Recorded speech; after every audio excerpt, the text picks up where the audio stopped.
கோவை மாவட்டம் பொள்ளாச்சி அருகே ஸ்ரீனிவாசா பாம்ஸ் இந்தியாவின் முதல் 3-in-1 முதியோர் சொகுசு குடியிருப்பு திட்டம் துவக்கப்பட்டுள்ளது.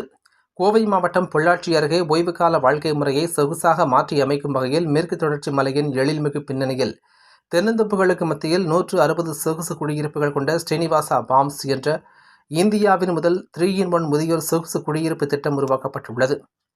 மார்ச் 13 முதல் 15 வரை வீடு வாங்குவோருக்கு பதிவு கட்டணம் இலவசம் என அறிவிக்கப்பட்டுள்ளது.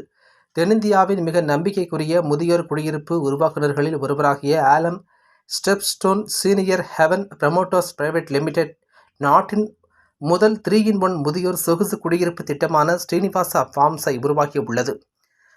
இதன் 2ஆம் கட்ட விரிவாக்க திட்டம் தற்போது நடைபெற்று வருகிறது.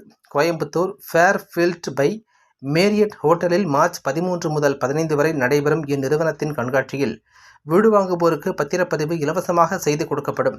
ஒரு குடியிருப்பின் விலை 37 லட்சத்திலிருந்து தொடங்குகிறது.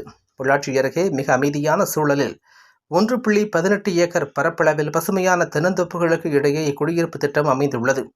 கம்பீரமான மேற்கு தொடர்ச்சி மலைகளின் எழுமிகு காட்சிகளுடன் 160 குடியிருப்புகள் இதில் உருவாக்கப்பட்டுள்ளன.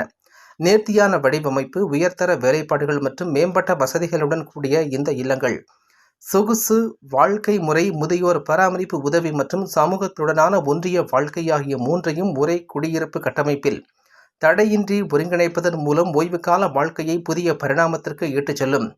முதியோர்கள் தங்களது பொற்காலத்தை பாதுகாக்கவும் வசதியாகவும் கண்ணியத்துடனும் கொண்டாடுவதற்கு ஏற்ற ஒரு துடிப்பான சூழலை இத்திட்டம் உறுதி செய்கிறது. இந்த நிகழ்ச்சியில் இந்நிறுவனத்தின் நிறுவனர் மோதிஷ்குமார், சென்னையைச் சேர்ந்த டாக்டர் மீனலட்சுமி, சுற்றுச்சூழல் ஆர்வலர் உமா பாஸ்கர், இந்தியன் ஓவர்சீஸ் வங்கியின் ஓய்வு பெற்ற அதிகாரி எம் முத்துக்குமாரசாமி மற்றும் வெங்கடேஸ்வரா தேங்காய் உற்பத்தியாளர்கள் நிறுவனத்தின் தலைவர் அறிவொளி ஆர் முத்துசாமி உள்ளிட்ட பல முக்கிய பிரமுகர்கள் கலந்து கொண்டு சிறப்பித்தனர்.